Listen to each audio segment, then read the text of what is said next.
Perfecto, estimados amigos televidentes, ya nos encontramos precisamente con nuestra invitada, la licenciada Mary Zamora, candidata a asambleísta por Unidad Popular, a quien la saludamos cordialmente. Buenos días, mi querida licenciada, gracias por estar con nosotros. Unidad Popular plantea una emergencia a la salud y a la educación. ¿Para qué? Muy buenos días, Pedro Clotario. Un gusto para mí poder dirigirme a todos los televidentes. Efectivamente, con el gobierno de Jorge Escala Zambrano vamos a declarar en emergencia la salud y educación, porque consideramos en primer lugar que esto va a permitir que seamos el primer gobierno que cumpla con destinar los recursos y el presupuesto para educación y salud respectivamente del 6% y el 4% del PIB, porque la inversión es concomitante a la calidad de la educación y a la calidad de la salud, partiendo el hecho, por ejemplo, que en el tema y en materia de educación vamos a recuperar y a plantear un plan de reinserción escolar de aproximadamente 200.000 niños que hoy están en manos seguramente de las bandas delictivas y del crimen organizado, devolverlos a la escuela, al colegio, a la universidad y arrancarles de las garras de estas bandas. Segundo, vamos a invertir porque una de las causales para que haya la deserción en este país, la deserción escolar, es el tema de la pobreza, es la falta de acceso, por ejemplo, a los útiles escolares. Los padres no tienen cómo mantener y sostener a los niños y por eso hemos planteado que vamos a dar la lista de útiles escolares a nuestros niños, igual que recuperar y darle el desayuno escolar nutritivo para nuestros niños, pero también vamos a intervenir toda la infraestructura educativa del país. En Manabí, de los 2.120 instituciones que hay, también hay, según cifras oficiales, 1.000 instituciones cerradas. Las extraoficiales que nosotros tenemos hablan de cerca de 2.000, que se cerró durante la época del correísmo y que todos los gobiernos y el actual no han reabierto, para lo cual esos recursos deben de servir para crear nuevas partidas docentes y dar nombramientos definitivos, estabilidad a 50.000 maestros que están contratados y con nombramientos provisionales. Pero también calidad de la educación es darle y cumplir con los derechos que tienen los maestros, como el tema de la recategorización y los ascensos automáticos. Es decir, estamos pensando en una educación de calidad y en una educación de acceso para todos y todas. Ya, perfecto. Ya mismo estaremos hablando de los temas que precisamente un poco son su área, su fortaleza, que es la educación. Pero yo le preguntaba precisamente cuál es el propósito de declarar en emergencia estos dos sectores que son sumamente importantes y que obviamente están también en situaciones críticas como en varias crisis que está afectando al país, porque ¿de qué depende declarar emergencia a estas dos áreas que son fundamentales si no hay ni siquiera recursos o la situación económica del país está bastante compleja? Pedro Clotario, no hay recursos para educación, no hay recursos para salud, no hay recursos para generación de empleo y para invertir en la obra pública, pero sí hay recursos para que todos estos evasores de impuestos, como Novoa y su corporación, que no pagan impuestos y más bien a través de las remisiones, han sido perdonados miles de millones de dólares. Por eso es que hemos dicho con Jorge Escala, vamos a cobrarle, así como le cobran a la señora de la tienda, le ponen un sello grandote allí de clausura porque no ha podido pagar sus impuestos. ¿Por qué el SRI no actúa en las mismas condiciones y recuperar 4.000 millones de dólares y esos recursos poderlos reinvertir en qué? En la obra pública, y que esto nos permita hacer que se hagan y se intervengan las carreteras, la red vial del país y de Manabí está olvidada, destruida, que se construyan más hospitales, más instituciones educativas. Eso es lo que estamos viendo, o sea, tener un gobierno del pueblo para el pueblo, es decir, un gobierno que se preocupe de estos temas sensibles. No es posible que nuestros enfermos de diálisis hoy se mueran en las puertas del hospital, no es posible que los dispensarios médicos no tengan ni siquiera para una jeringa y para contratar o para dar nombramientos a nuevo personal de salud. Entonces, estamos pensando realmente en quién, en la gente, de tener un gobierno que atienda todo esto que ha sido olvidado por décadas por parte de los gobiernos. Entonces, para eso necesitamos declarar en emergencia tanto a salud como a educación, y que esto nos permita invertir esos recursos que vamos a recuperar, así como también ha planteado el gobierno de Jorge Escala, y vamos a respaldar los asambleístas de nuestra bancada, con Andrés Quispe a la cabeza como asambleísta nacional, Mary Zamora y todo nuestro equipo. Vamos a respaldar que vamos a plantear una declaratoria de una moratoria al pago de la deuda externa. Perfecto. Primero es la vida, primero es la salud, primero es la educación. Vamos a ver en qué consisten esos planteamientos. En todo caso, la situación es bastante complicada. Sin embargo, ustedes también están proponiendo hacer reformas a la ley de educación. ¿En qué temas específicos? Bueno, en los dos temas y sobre todo en la Ley Orgánica de Educación Superior. Vamos a una reforma a la LOES, porque vamos a devolverle la verdadera autonomía a las universidades en el ámbito administrativo, financiero y académico, que permitan que las universidades puedan efectivamente hoy esa responsabilidad que le han dado de que sean los que entreguen los cupos, pero no hay cupos, pues, no hay cupos para nuestros jóvenes. 1.200.000 jóvenes están fuera del sistema educativo. Anualmente son 240.000 jóvenes que prácticamente quedan fuera de las universidades. Por eso hemos planteado que vamos a establecer que el libre ingreso a la universidad y que el joven pueda estudiar lo que él por vocación quiere y no lo que le imponga un puntaje, así como también garantizar que las prácticas preprofesionales y las pasantías sean remuneradas, sean pagadas y sean reconocidas en el Ministerio del Trabajo como la primera experiencia laboral.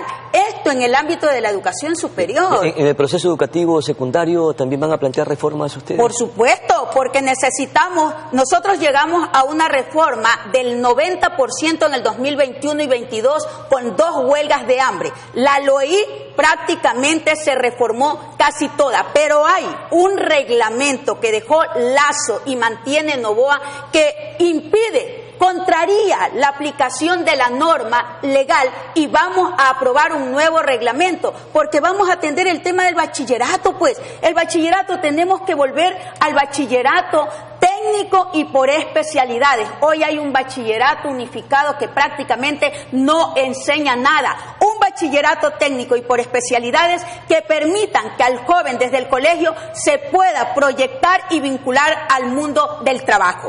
¿Volver a la experiencia educativa pasada es lo que usted está planteando? Volver e implementar procesos que efectivamente den resultado, así como el tema de la malla curricular. Pero el proceso educativo, como todas cosas, también son evolutivas. Sí, correcto. ¿Por qué entonces no fortalecer lo que ya se tiene? Porque lo que ya se tiene no ha dado resultados, pues. Lo que ya se tiene prácticamente no ha permitido que los jóvenes, cuando había, por ejemplo, los departamentos de orientación vocacional, al joven, a usted, a mí, a quienes nos están escuchando, ¿qué era lo que permitía? Que el joven se vaya encaminando justamente por su vocación para poder entrar en la universidad y ser un profesional de acuerdo a su vocación. Entonces necesitamos evidentemente recuperar, por ejemplo, en la malla curricular, lo que es la cívica, lo que es la ética, lo que es lugar natal, es decir, hacer y plantear un modelo educativo nuevo, Pedro, porque aquí en este país no hay un modelo educativo que sea una política de Estado.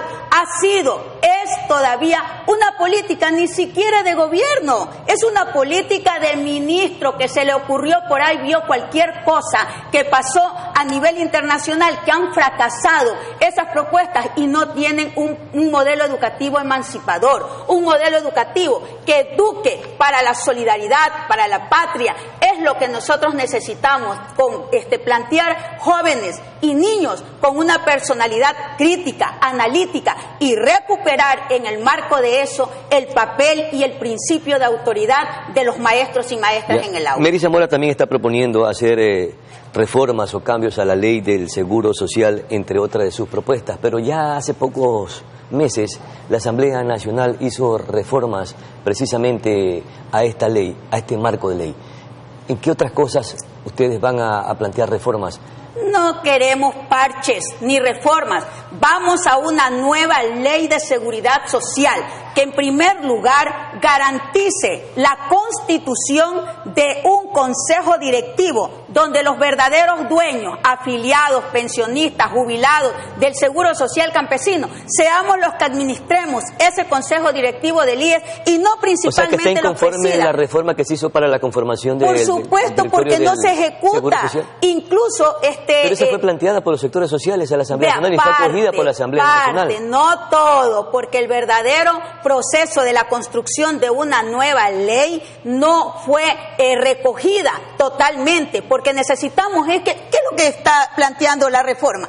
Que el principal moroso de la seguridad social es el Estado. Pero por eso 24 mil millones de dólares. Precisamente se aprobó en esa reforma de ley que el Estado cancele las deudas que mantiene con el Seguro pero cancelan, Social. ¿Y qué ha cancelado? Entonces necesitamos, y con Jorge Escala vamos a plantear un verdadero plan de pago planificado para el IES, y sobre todo vamos a constituir pero eso no necesita reforma de ley, eso necesita nada más ejecutarlo. Sí, pero escúcheme, nosotros vamos en primer lugar que esa elección de los miembros del Consejo Directivo sea una elección de carácter universal entre los verdaderos dueños de la seguridad social, y vamos a constituir el Congreso del IES. ¿Para qué? Para que ese Consejo Directivo del IES pueda rendir cuenta. Hoy, ¿a quién le rinde cuenta, señores? Además, vamos a garantizar que ni la pensión, ni el aporte a la ni los años de servicio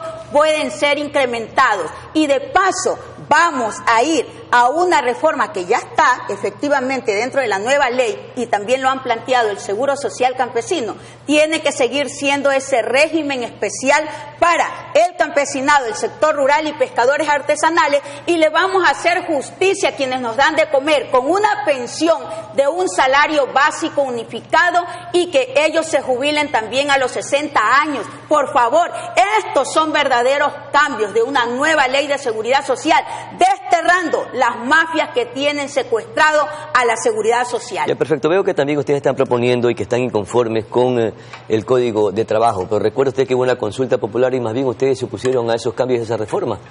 Pero lo que sucede es que la consulta popular, ese sí pretendía volver al pasado, pues, a lo que la constituyente de Montecristi dejó a un lado y enterró, que era el tema del trabajo por horas. Entonces, pero lo no que cree necesitamos... que pudo haber sido una posibilidad para generar un trabajo. Si no existe trabajo... Pero eso ya está dentro del propio código, las formas de trabajo, las formas de relación laboral, el trabajo por hora, el trabajo parcial, eso ya está. Lo que querían era implementar efectivamente esto. Por eso, cuando estuvimos con los trabajadores, por ejemplo, del Comité de Empresa de la Fabril, ayer con la UNESUM, los trabajadores, ¿qué es lo que plantean? Que ese nuevo Código del Trabajo, efectivamente, sea un código que ha sido construido por los trabajadores, por el Frente Unitario de Trabajadores, socializado, donde se garantice efectivamente en ese Código del Trabajo que la estabilidad laboral. Segundo, el tema del derecho a la libertad sindical. También que haya un salario equivalente al costo de la canasta básica vital. Es decir, estamos planteando cosas que permitan defender y garantizar derechos, porque ahora estamos escribiendo una nueva historia. Perfecto. Para Manaví. Querida Mary, no sé qué... ¿Cómo es el lapicito que anda haciendo usted en esta campaña? Yo soy maestra. Los maestros somos planificadores. Elaboramos nuestro plan de clase diario. Este es mi plan de trabajo. Nosotros no venimos a improvisar.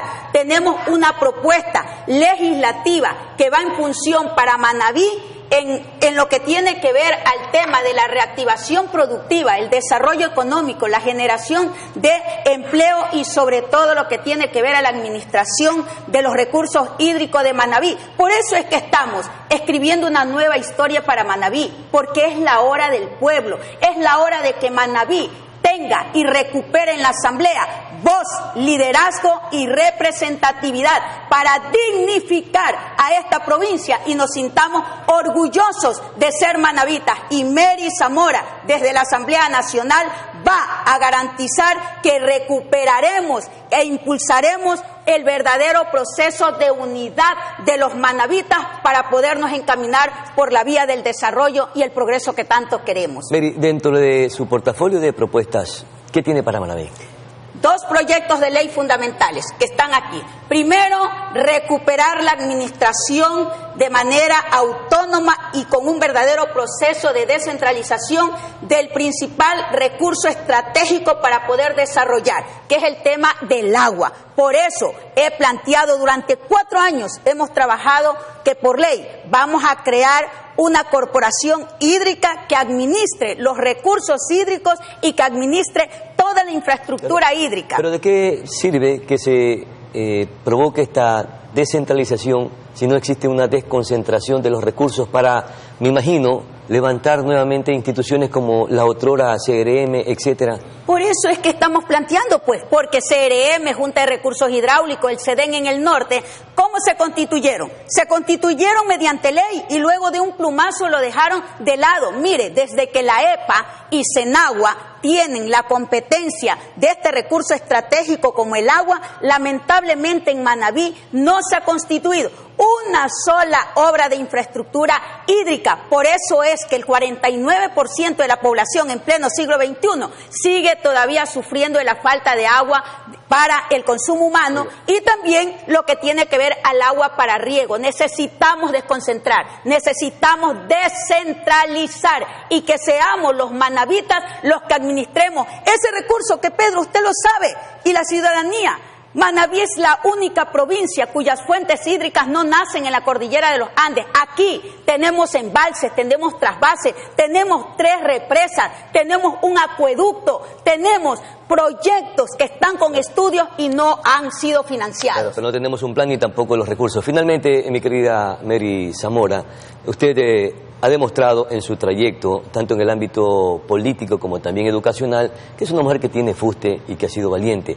Seguramente pondrá en práctica ese rol fiscalizador. Pero le pregunto, en el caso de que nuevamente lleguen a ocupar el poder, el correísmo, y el principal asesor, según se ha dicho, será el expresidente Rafael Correa, ¿la minimizará en ese rol fiscalizador porque en su momento fue perseguida por esta tendencia política? Vean, nosotros tenemos primero firmeza, valentía, coherencia, y al enemigo del pueblo lo enfrentamos de frente y de pie. Eso ya lo hemos demostrado. Todo el daño que le hicieron en su momento. Así es, pero aquí estamos. Yo estoy conversando con usted. Voy a llegar a la asamblea. Quienes me persiguieron son prófugos de la justicia o están encarcelados. Además, Pedro, que todavía no está nada dicho. No sabemos el 9 de febrero quién va a pasar a la segunda vuelta con el compañero Jorge Escala Zambrano, el futuro presidente. Eso quiere decir que si las tendencias electorales se convierten en realidad